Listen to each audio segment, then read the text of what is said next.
Assalamualaikum warahmatullahi wabarakatuh. Selamat pagi adik-adik. Perkenalkan, nama kakak Fira Yuniar, kakak dari divisi event. Hari ini kakak akan mengajar bimbel keempat, yaitu ilmu pengetahuan sosial. Di sini kakak ditemani dengan rekan kakak, yaitu Kak Tiara. Kepada Kak Tiara, dipersilakan untuk memperkenalkan diri. Halo adik-adik semua, kenalin nama kakak Kak Tiara dari divisi networking. Nah hari ini tuh kakak sama Kak Fira bakal ngebahas mengenai bentuk dan sifat interaksi manusia dengan lingkungan. Boleh kita mulai aja kali ya Kak Fira?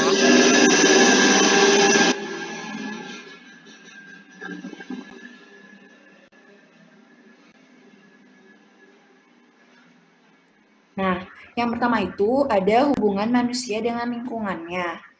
Lingkungan adalah ruang yang ditempati oleh makhluk hidup dan benda yang tidak hidup. Nah, karena manusia juga merupakan makhluk hidup, maka dari itu manusia juga harus berinteraksi dengan lingkungannya. Lingkungannya itu apa aja sih? Bisa kayak hewan, bisa dengan tumbuhan, bisa dengan lingkungan abiotik kayak matahari, pokoknya yang tidak hidup gitu. Itu adalah hubungan manusia dengan lingkungan. Nah, lalu ada jenis-jenis lingkungan, ada apa aja sih Kak? Yang pertama itu ada lingkungan alam. Nah, lingkungan alam ini merupakan lingkungan yang telah ada dan terbentuk secara alami. Jadi kayak lingkungan alam tuh udah dari awal udah ada gitu. Nah, yang kedua tuh ada lingkungan sosial budaya. Kalau lingkungan sosial budaya itu lingkungan yang terbentuk karena ada interaksi antara manusia dengan manusia lainnya, manusia dengan kelompok ataupun kelompok dengan kelompok lain. Nah, yang ketiga itu ada lingkungan ekonomi. Lingkungan ekonomi ini apa sih? Lingkungan ekonomi adalah lingkungan manusia dan hubungannya guna memenuhi kebutuhan hidup. Nah, dalam menjalankan hidupnya kan kayak manusia membutuhkan sandang, pangan, papan. Nah, di lingkungan ekonomi inilah mereka mencari pendanaan untuk memenuhi kebutuhannya. Nah, lalu ada manfaat lingkungan bagi manusia. Apa aja sih manfaat lingkungan bagi manusia? Yang pertama, tempat untuk memenuhi kebutuhan pokok. Jangan lupa ya teman-teman, adik-adik. Nah, kebutuhan pokok kita itu ada 3. Yang pertama itu ada sandang, pangan, dan papan. Yang kedua, ada tempat untuk bersosialisasi dan berinteraksi. Yang ketiga, ada tempat menghasilkan sumber energi. Yang keempat, ada sumber bahan mineral yang terdapat di dalam bumi yang dapat dimanfaatkan untuk mendukung kelangsungan hidup manusia. Dan yang kelima, lingkungan dapat dijadikan pelestarian flora dan fauna serta sumber daya alam lain yang dapat dilindungi dan dilestarikan. Nah, saran kakak,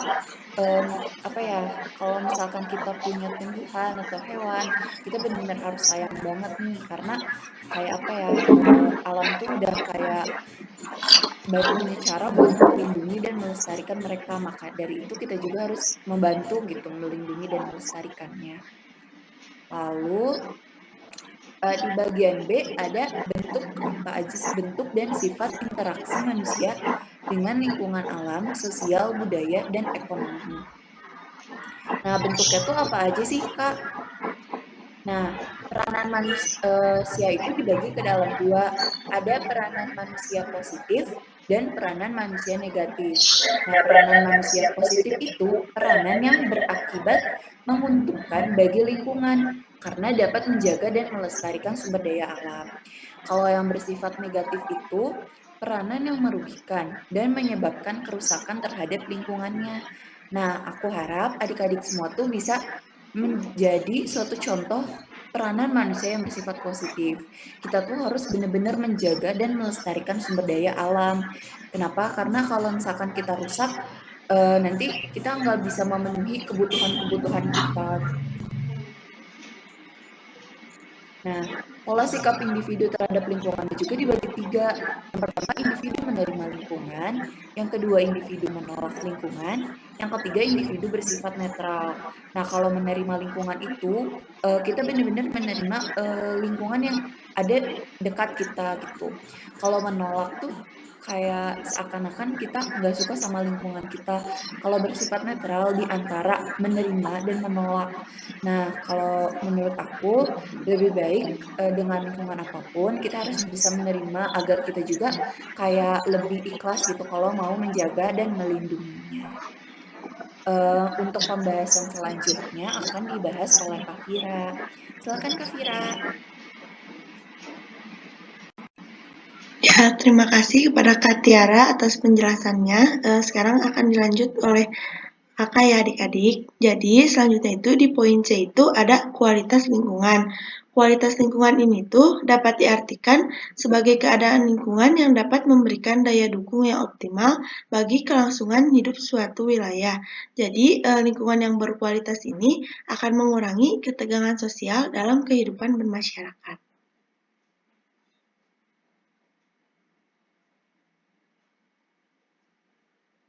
Nah, untuk poin yang D itu, dampak perubahan lingkungan terhadap kehidupan manusia.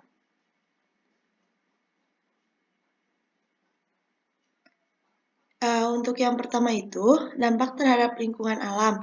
Nah, apa sih lingkungan alam itu adik-adik? Jadi, lingkungan alam yang asri itu adalah lingkungan yang belum tercemar.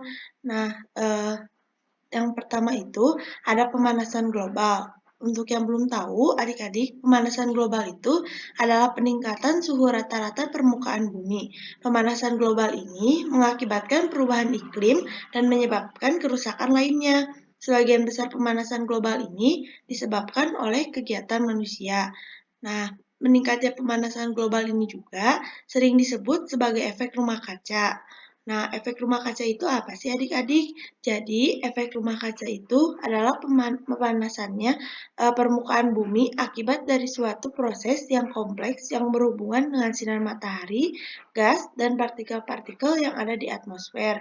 Lalu, pengaruh dari pemanasan global ini yang pertama, naiknya permukaan air laut. Yang kedua itu gangguan cuaca. Yang ketiga, punahnya habitat. Dan yang keempat itu perubahan musim panen.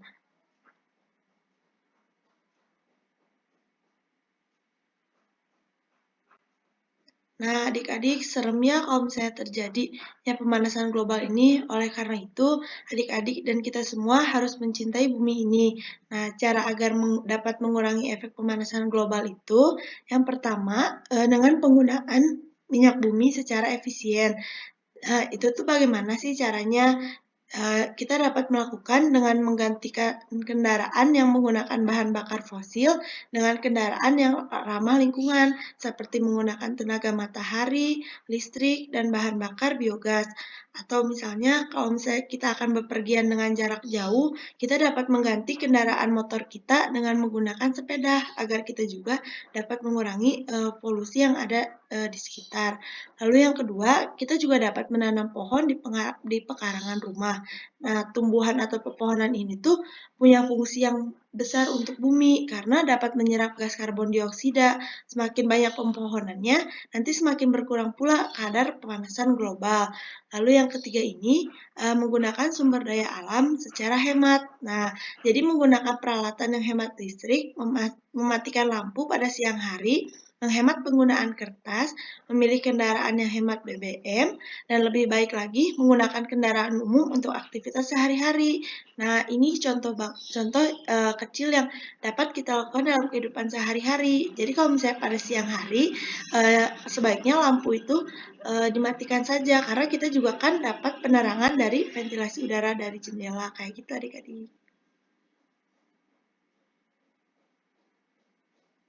Nah, untuk poin selanjutnya itu terhadap lingkungan sosial, budaya, dan ekonomi.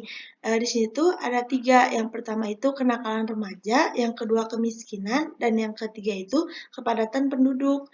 Nah, apa sih itu kenakalan remaja? Kenakalan remaja itu adalah suatu kejahatan yang dilakukan oleh remaja. Dan yang kedua itu kemiskinan. Kemiskinan itu berasal dari kata miskin. Nah, miskin itu berarti tidak dapat mencukupi kebutuhan pangan. Pangan dengan itu makanan, tidak dapat memenuhi sandang, yaitu pakaian, dan juga papan atau rumah.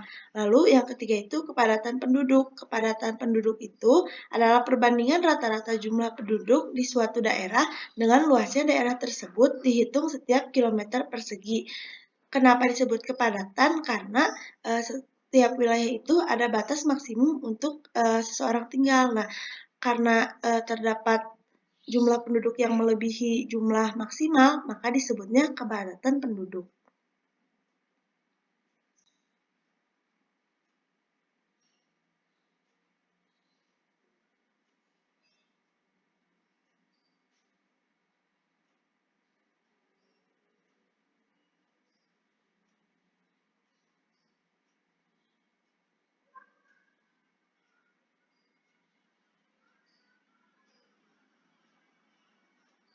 Nah, adik-adik, sekian video ajar dari Kak Vira dan Kak Tiara. Semoga bermanfaat dan dapat dipahami. Mohon maaf apabila masih ada kesalahan kata-kata dan masih kurang dipahami. Sampai bertemu di bimbel hari Minggu, adik-adik. Sampai jumpa. Semangat terus ya adik-adik, dan jangan lupa dipelajari apa yang tadi kita bahas. Semoga kalian bisa mengerti. Kalau misalkan ada yang belum dimengerti, bisa langsung tanyakan kita. Dadah, Dadah adik-adik. makasih.